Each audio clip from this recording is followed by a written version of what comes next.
बरगद को नित्य दूध चढ़ाने से क्या फल मिलता है। आज की इस अत्यंत महान कथा से हम आपको बताते हैं बरगद को दूध चढ़ाना कितना महत्वपूर्ण है। एक बार माता लक्ष्मी बैकुंठ में बैठे भगवान विष्णु के पास जाती है और भगवान को कहती है, हे सृष्टि के पालनहार, संसार का संचालन करने वाले जनार्दन, तीनों लोकों में आपकी ही माया फैली है। आपके चरणों में कोटि कोटि नमन। भगवान विष्णु मुस्कुराते हुए कहते हैं, हे देवी, आज आप दुविधा में दिखाई दे रही हैं। अवश्य ही आपके मन में शंका उत्पन्न हो रही है। माता लक्ष्मी कहती है, हे प्रभु, आप तो सर्वज्ञाता हैं। आपको पता है मैं आपके पास क्यों आई हूँ। फिर भी मैं आपको बता दूं कि आज मैंने पृथ्वी लोक पर मनुष्य के द्वारा बरगद को काटते हुए देखा है। वह वृक्ष बहुत ही पीड़ा में था और मनुष्य बिना सोचे समझे ही बरगद के वृक्ष को तोड़ रहे हैं। हे प्रभु, बरगद और पीपल में तो आपका ही वास है। आपने ही तो कहा था कि वृक्षों में मैं बरगद और पीपल हूँ, बरगद और पीपल में मेरा ही वास है। फिर भी मनुष्य ऐसा मूर्ख काम क्यों कर रहा है। भगवान विष्णु माता लक्ष्मी को बोले, हे देवी, वो मनुष्य अज्ञानतावश ये सब कर रहे हैं। उनको नहीं पता कि बरगद को काटने पर कौन सा पाप लगता है और बरगद पर दूध चढ़ाने से कौन सा फल मिलता है।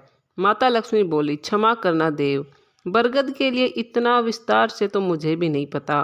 कृपया करके आप मुझे भी बताइए कि बरगद की पूजा करने से क्या होता है। तब भगवान विष्णु बोले, हे देवी, मैं आपको एक कथा सुनाता हूँ। इस कथा के माध्यम से आपको अपने सभी प्रश्नों के उत्तर मिल जाएंगे। जो भी मनुष्य इस कथा को एक बार सुन लेता है उसके सारे पाप नष्ट हो जाते हैं और जो मनुष्य इस कथा का प्रचार करता है उसे विष्णु लोक की प्राप्ति होती है। तब माता लक्ष्मी कहती है, हे प्रभु, इस कथा को मैं भी सुनना चाहती हूँ, कृपया आप मुझे वह कथा सुनाइए। तब भगवान विष्णु कहते हैं, हे देवी, प्राचीन काल में बहुत सुंदर नगर था। उस नगर में मुरारी नाम का एक माली रहता था। वह अपने छोटे से खेत में सब्जियां उगाता था। वह अपना जीवन यापन बहुत मुश्किल से कर पाता था। घर में उसके अलावा उसकी पत्नी और उसकी पुत्री रहा करते थे। अक्सर मुरारी बीमार रहता था। बहुत बार मुरारी की पत्नी कांता सब्जियां बाजार जाकर बेचकर आती थी। एक दिन अचानक मुरारी की मृत्यु हो जाती है। अब उस घर में कांता और उसकी पुत्री रह गए थे। कांता जैसे तैसे करके अपनी पुत्री सुलोचना का पालन पोषण करने लगी। मुरारी के जाने के बाद उसका पड़ोसी मित्र कांता की पैसों में कभी कभी मदद कर दिया करता था। वह पड़ोसी 6 महीने के लिए दूसरे शहर जाता और 6 महीने अपने घर पर आकर आराम करता। दिखने में वह पैसे वाला लगता था और कांता के साथ भी वह शराफत से पेश आता था, इसलिए कांता उसको नेक दिल इंसान समझती थी। धीरे धीरे समय बीतता गया। कांता की पुत्री सुलोचना अब बड़ी हो गई थी। वह भी अपनी माँ का हाथ बटाने लगी थी। वह भी अपनी माँ के साथ सब्जियां उगाती और बाजार में जाकर बेच कर आती। एक दिन वह पड़ोसी कांता के पास आया और बोला, हे देवी, अब सुलोचना इतनी बड़ी हो गई है कि वह भी तुम्हारी आर्थिक सहायता कर सकती है, इसलिए मैं सुलोचना के लिए एक काम लेकर आया हूँ। कांता बोले कि कैसा काम। वह पड़ोसी बोला कि मेरे सेठ के एक पोता हुआ है और उसको रखने के लिए एक लड़की चाहिए। उसके लिए वह अच्छी पगार भी देगा क्योंकि सेठ बहुत अमीर है। और कांता को कभी अगर तुम्हारी याद आई या उसे घर आना होगा तो मैं उसको अपने साथ ले आऊँगा।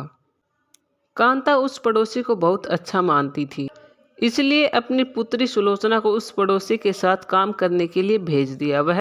वह पड़ोसी सुलोचना को सीधा कोठे पर ले जाकर बैठा दिया। सुलोचना कुछ समझ पाती तब तक बहुत देर हो चुकी थी। सुलोचना ने वहां से बहुत भागने की कोशिश की पर वह भाग ना सकी।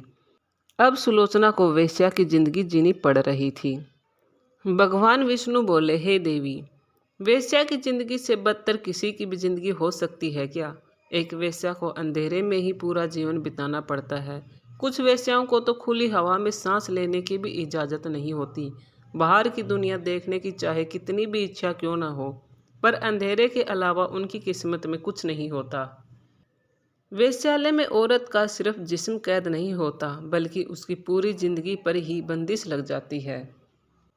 ऐसे ही दिन बीतते गए। कुछ सालों बाद सुलोचना ने एक पुत्री को जन्म दिया। सुलोचना अपनी बेटी को वेश्या नहीं बनाना चाहती थी, पर कहते हैं ना कि वेश्या की बेटी वेश्या ही बनती है। सुलोचना की बेटी अभी छोटी थी। सुलोचना अपनी बेटी को देखती तो भगवान से प्रार्थना करती कि जैसे मैंने अपनी ज़िंदगी जी है वैसी ज़िंदगी मेरी बेटी को मत देना, क्योंकि दुनिया में देह धंधा ही एक ऐसा पेशा है जहां पर अनुभव और समय बढ़ने के साथ आमदनी और जिस्म फिरोशी की कीमत में गिरावट होती है। नई उम्र की धंधे वालियों को तो मुंह मांगा पैसा मिल जाता है। इस धंधे में मेरी बेटी का जीवन नरक बन के रह जाएगा। सुलोचना अपनी छोटी सी बेटी को ही भगवान की पूजा पाठ में लगा दिया। वह रोज अपनी बेटी को बरगद में दूध चढ़ाने को कहती थी। उनकी बेटी भी रोज बरगद में दूध चढ़ाने जाती थी। धीरे धीरे सुलोचना की बेटी बड़ी हो रही थी, वैसे ही सुलोचना की चिंता बढ़ती जा रही थी। जिस दिन सुलोचना की बेटी 16 साल की होनी थी, उसी दिन उसकी बोली लगनी थी। सुलोचना रोज भगवान से प्रार्थना करती थी कि मेरी बेटी को कैसे भी करके यहाँ से निकाल दे और उसे एक इज्जतदार घर मिले। सुलोचना की पुत्री देखने में बहुत ही सुंदर थी। भगवान विष्णु बोले, हे देवी, अब वह दिन भी आ गया था जिस दिन सुलोचना की पुत्री की बोली लगनी थी। शहर के अलग अलग कोने से अमीरजादे आए थे। सुलोचना लगातार भगवान से प्रार्थना करने लगी। तभी अचानक वहां पर उस नगर का राजकुमार आया और सुलोचना के सामने जाकर उसकी पुत्री का हाथ मांगने लगा। राजकुमार को देख सभी अचंभित हो गए, लेकिन राजकुमार के सामने किसी की क्या औकात थी कि कोई बोल जाए। राजकुमार बोला कि मैंने आपकी पुत्री को बहुत बार मंदिर जाते हुए बरगद को सींचते हुए देखा है। मैं आपकी पुत्री को बहुत पसंद करता हूँ। मैं आपकी पुत्री से शादी करना चाहता हूँ। यह सब सुनकर सुलोचना को विश्वास ही नहीं हो रहा था कि एक वेश्या की पुत्री से कोई राजकुमार शादी क्यों करेगा। सुलोचना को तो खुशी के मारे मुख से कोई शब्द ही नहीं निकल रहे थे। सुलोचना ने ऊपर की ओर देखा और भगवान को हाथ जोड़ते हुए धन्यवाद करने लगी। भगवान विष्णु बोले, हे देवी, सुलोचना की पुत्री ने बरगद की पूजा की थी, जिस पर 3 देवों ब्रह्मा विष्णु महेश का वास होता है। भला सच्चे मन से 3 देवों की पूजा करने वाले मनुष्य का जीवन भगवान नरक कैसे बना सकता है।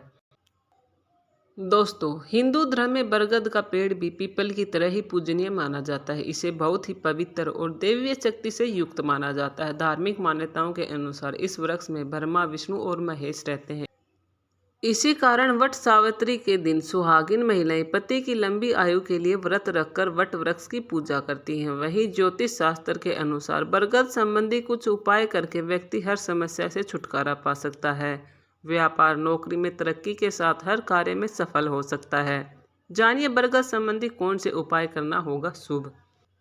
नौकरी में पदोन्नति के लिए अगर किसी व्यक्ति को व्यापार में लगातार घाटा हो रहा है या फिर कड़ी मेहनत करने के बावजूद पदोन्नति नहीं मिल रही, तो रविवार या फिर किसी भी दिन बरगद के पेड़ के नीचे घी का दीपक जलाएं। इससे नई नौकरी भी जल्द मिलेगी।